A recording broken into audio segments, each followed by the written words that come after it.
বাউলরা আজকে মাতাল হয়ে গেছেন, কথা পরিষ্কার বলছি। আজকে নেটের মধ্যে সার্চ দিলেই পাবেন যে আবুল সরকারকে কোন অপরাধে, কোন বক্তৃতার কারণে তাকে গ্রেফতার করা হলো।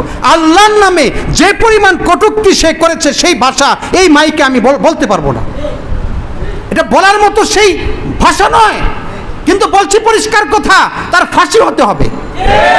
যে ব্যক্তি মুসলমানদের দেশে বসে আল্লাহর জমিনে আল্লাহকে নিয়ে কটূক্তি করবে, তার মুক্তি হবে দূরের কথা, তাকে জনগণের সামনে স্পষ্ট প্রকাশ্যে ফাঁসিতে ঝুলিয়ে হত্যা করতেই হবে, করতেই হবে।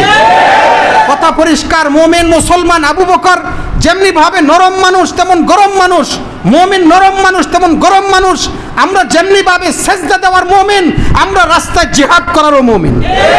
কথা পরিষ্কার বলছি, আবুল সরকারকে ছাড় দেওয়া যাবে না। সরকারের কাছে দাবি, 90-95% মুসলমানের দেশ, আমরা সব কিছু মানতে পারি, সব কিছু মানতে পারি।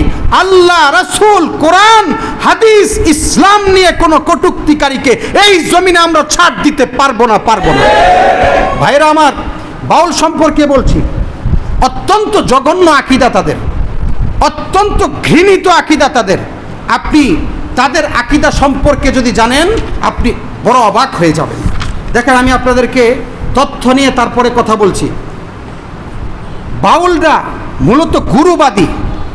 তারা মনে করে আমাদের গুরুকে সন্তুষ্ট করতে হবে।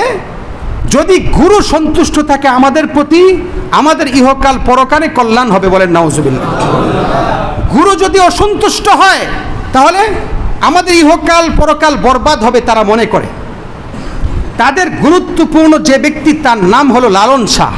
নাম শুনছেন না? কুষ্টিয়ার কুমারখালীতে তার জন্মস্থান। তার নাম লালন শাহ। এই লালন শাহ কে? লালন শাহ এমন ব্যক্তি যিনি কোনো নির্দিষ্ট ধর্মকর্ম পালন করত না।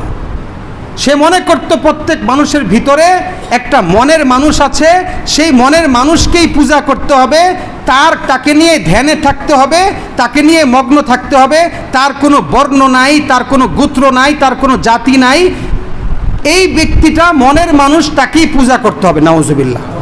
এজন্য লালন শাহ যখন মারা যায়, তাকে কোনো ধর্মের নিয়ম পদ্ধতিবিহীন তাকে দাফন করা হয়েছে। কথা বুঝতে পেরেছেন? বাউলদের গুরুত্বপূর্ণ ব্যক্তির নাম কি? লালন শাহ।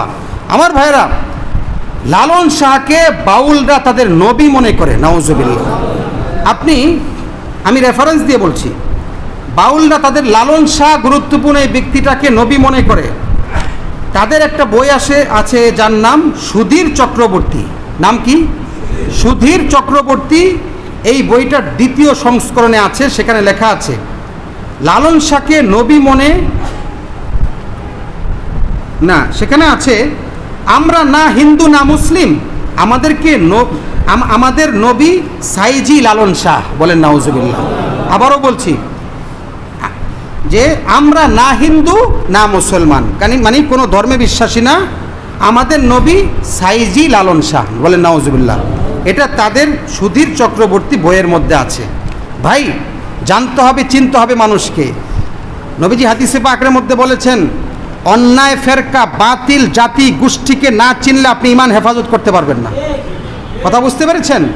বাতিল আর শিরিক, আহলে শিরিক, কুফর, মুরতাদকে যদি না চিনেন, ঈমান হেফাজত করতে পারবেন না। দেখেন, এটা হলো একটা বিষয়। দ্বিতীয়, তারা বলে আমাদের মুর্শিদ রাসূল আল্লাহ একজনই। নাউজুবিল্লাহ।